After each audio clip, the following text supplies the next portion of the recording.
Hammaga assalomu alaykum do'stlar. Sizlar bilan bugungi videoda kameraga tushib qolgan ruhlarni ko'rib chiqamiz. Boshlanishdan oldin videoga like bosib obuna bo'lishni yodingizdan chiqarmanglar. Hali biz boshladik. Voy. Agar siz osongina qo'rqsangiz, bu to'plamni ko'rmang. Kameraga tushgan quyidagi 10 ta qo'rqinchli voqea sizni hayratda qoldirishi va biz yashayotgan qo'rqinchli va oldindan aytib bo'lmaydigan dunyoga ko'zingizni ochishi aniq. Voy. Arvohmi, qora mushuk. Bu video men anchadan beri ko'rgan eng sirli va tushuntirib bo'lmaydigan videolardan biri bo'lib, kadrlarda erkaklardan biri biroz g'azablana boshlaganga o'xshaydi. Lekin bir necha soniyadan so'ng video hayratlanarli darajada sovuq burilish oladi. Bir kishi voqea joyidan uzoqlashishdan oldin yonidagi odamni g'ijimlangan tartibsizlikka aylantirish qobiliyatini ishga solmaguncha hammasi yaxshi ketayotganga o'xshaydi. Sizningcha hammasi shu yerda tugaydi. Lekin sirli odamning yana bir dahshatli hiylasi bor. Qora kostyum kiygan odam darhol voqea joyini tark etgunga qadar poldagi odam bir necha soniya davomida og'riq bilan aylanib yuradi va oxir-oqibat chang yoki g'ovak uyasiga aylanadi. Bu ikki kishi kim bo'lgan, ikkinchisi qanday qilib birini tuproqqa aylantirganini bugungacha hech kim bilmaydi. Qaysi tomondan qarasangiz ham bu albatta uzoq vaqtdan keyin ko'rishingiz mumkin bo'lgan eng sirli videolardan biridir. Bu Reddit foydalanuvchisi o'rganishi mumkin bo'lgan eng noqulay va dahshatli kadrlardan biridir. Cranberry Carney foydalanuvchisi tomonidan yuklangan ushbu alohida videoni Yaponiyada ikki do'st suratga olgan va ular qandaydir yarim tunda tashlandiq uyning eski bo'lib ko'ringan narsalarini o'rganishga qaror qilishgan.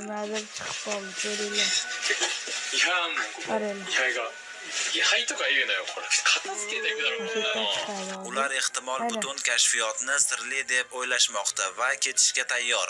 Lekin ular buni amalga oshirishdan oldin ular umr bo'yi qo'rquv ostida qolishadi.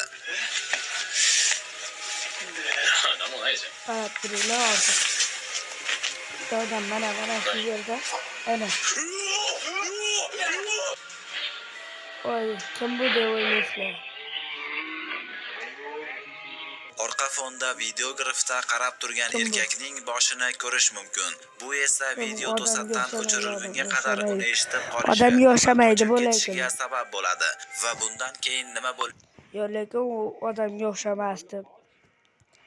Umuman odamga o'xshamaydi u. Kommentariyalar yozib ko'ringlar, ko'ramiz. Maligina. mumkinligi haqida bizni butunlay gumonda qoldiradi. Siz nima deb o'ylaysiz? Bu bir necha yillar oldin shu uyda o'lishi mumkin bo'lgan, hali ham tunda zallarni kezib yuradigan odamning sharpasimi? Bu ikki do'st xavf ostida edimi? Biz hech qachon bilmasligimiz ham mumkin.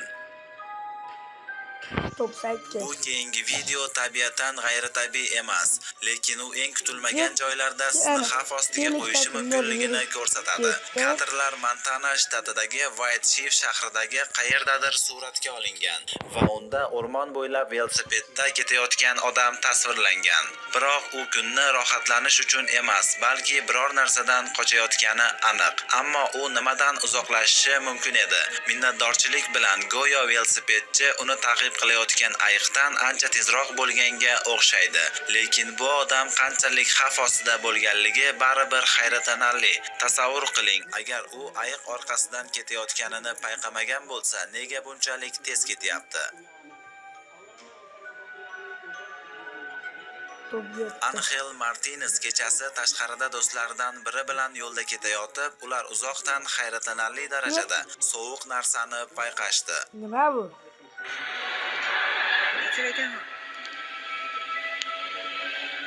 Nima bu?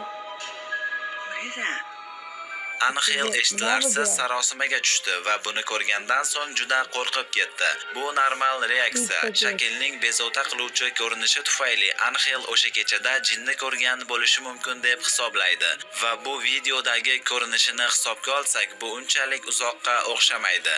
Afsuski, bu video 3 oy oldin joylashtirilgan va biz haligacha Angeldan hech qanday yangilik olmadik. Keling, u yaxshi ishlayotganiga umid qilaylik va u hech qachon bu mavjud mavjudot bilan aloqa qilmasligi uchun ibodat qilaylik. Oy oy oy oy. Dunyodagi To'polta. qo'ziqorinlarning har xil turlari haqida bu youtuberning aytishicha kam odam biladi. Well, there's certainly no shortage of the pheasant back mushrooms out here.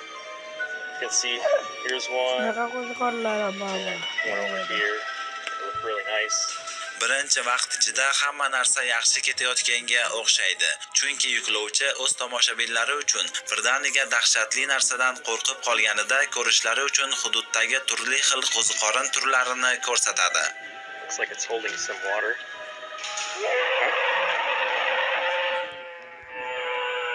Bu ovozda eshitdilaring qanday bu ovozda shunaqa chiqishi mumkin? Bilmayman endi boshladik. Kelajak. Oyoqda ovozga ham sal I o'xshayapti. think it's time to go. Videoning kommentariy bo'limidagi ko'p odamlar ertangi bog'dan voqeaga tezkor munosabat bildirgani va o'zini nazorat Videoga ostida like ushlab bosib turgani va va nihoyatda bizning dahshatli video shovqinni joylaymiz. eshitishdan vahimaga tushmagani uchun olqishlashdi. Ammo nima bunchalik dahshatli ovoz chiqarishi mumkin edi? Bugungi kunga qadar bu yigit hech qanday tasavvurga ega emas va u abadiy sir bo'lib qoladiganga o'xshaydi. And there's one over here. Looks like it's holding some water.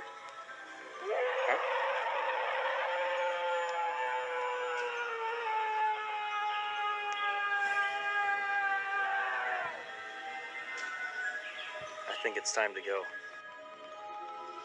Night Watch Exploration bu nisbatan kichik kanal bo'lib, butun dunyo bo'ylab tashlandiq va hayajonlangan turli binolarni o'rganishga qaratilgan bo'lib, ko'pincha ularda hatto eng tajribali skeptiklarni dahshatga soladigan, haqiqatdan ham dahshatli narsalarni hujjatlashtirishga olib keladi. 2021-yil iyul oyida o'z kanalida e'lon qilingan ushbu alohida videoda ekipaj noma'lum joyda tashlab ketilgan harbiy angarga yo'l oladi. Ekipaj a'zolari juda erta noqulay bo'lishlari uchun ko'p vaqt talab qilinmaydi. We've been hearing noises since we got here. I just heard something. Ammo ular hech nimadan xavotirga o'rin yo'q deb o'ylaganda bu sodir bo'ladi. Voy voy voy voy voy voy voy. Nimadir chiqib qoldi. Voy, ana. Ko'rganlar kommentariyga yozinglar. Qandaydir qo'rqinchli ingichka ko'rinishdagi jonzotning asta-sekin ko'rish maydoniga o'tayotganini ko'rish mumkin. Bu esa guruhni biroz hayajonga soladi. Ammo ajablanarlisi shundaki, ular yashirinish o'rniga uning orqasidan borishga qaror qilishadi. Albatta, hududni o'rganib chiqqach, ular jonzotni ikkinchi marta topa olishmaydi. Lekin bu sizni bu g'alati figura nima bo'lishi mumkinligi o'ylantirib qo'yadi. Hello? What do you think that was, man? I mean, you saw it, right? I don't know. There's no way that whatever it was, there's no way.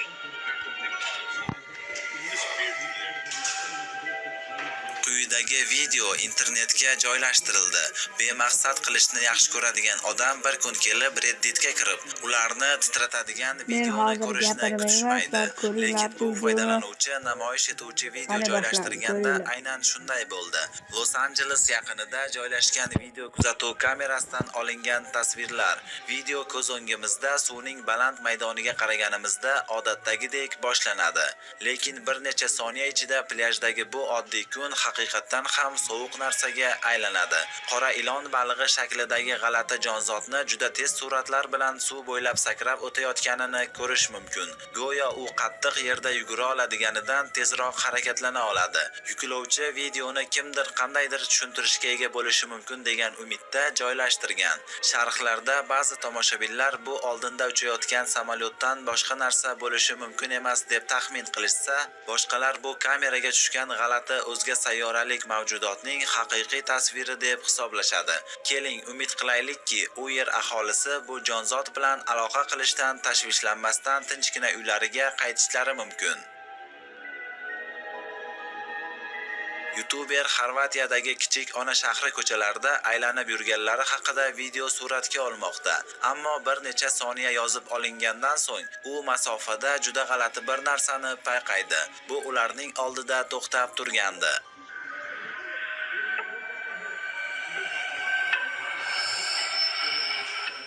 Oy.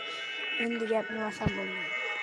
Garchi biz ko'rib chiqilayotgan figuraga juda qisqacha nazar tashlasak ham, bu shubhasiz juda qo'rqinchli va uni yaqindan ko'rish Odamga o'xshamaydi bu. soladi. Minnatdorchilik bilan ular bu vaziyatdan sog'-salomat chiqib ketishdi.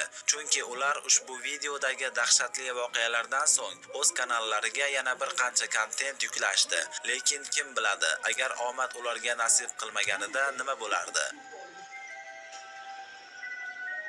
Remy S. Queen Mary Britaniyaning iste'fodagi okean layneri bo'lib, u asosan Shimoliy Atlantika okeanida Cunard White Star Line uchun 1936-yildan 1967-yilgacha suzib kelgan. Kema bir necha 10 yillar davomida tashlab ketilganligi sababli o'z kanaliga e'lon qilgan. Ushbu videoda aynan shunday qilgan S qirolichasi hozirgi kunga bo'lib, ular dastlab 1868-yilda qurilgan. Bu joyning ko'plab sayyohlardan bir Grainford tunnellari sirli tunnellar turkumi bo'lib, ular dastlab 1868-yilda qurilgan. Bu joyning ko'plab sayyohlardan biri Steve Ballard ismli odam bo'lib, u qorong'u va tor yo'llarni bosib o'tganda o'z tajribasini hujjatlashtirgan ushbu videoni yuklagan. Grainford tunnellarining o'tish joylari.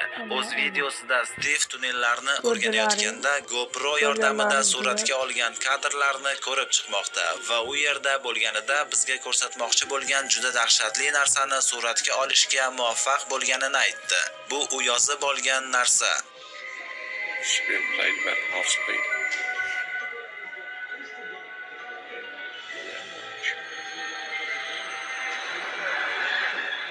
Ana, kimdir o'tib ketdi. Kadrlarni birinchi marta ko'rganingizda uni bilib olish biroz qiyin bo'ladi. Agar diqqat bilan qarasangiz, Steve u yerda yolg'iz bo'lganida tunnellarda aylanib yurgan soyaga o'xshash figurani ko'rishingiz mumkin. Shubhasiz u yerda nimadir bor, lekin haqiqiy savol shundaki, u nima edi? Ba'zi odamlar buni kamera yoki yorug'lik hiylasidan boshqa narsa emas deb hisoblashsa, boshqalari, masalan Steve, bu soya figurasi ekanligiga amin. Xo'sh, Grainford tunnellarida nima yashiringan? Men bilgan narsa shundaki, men bu qo'rqinchli joyni bilish uchun tashrif buyurmayman.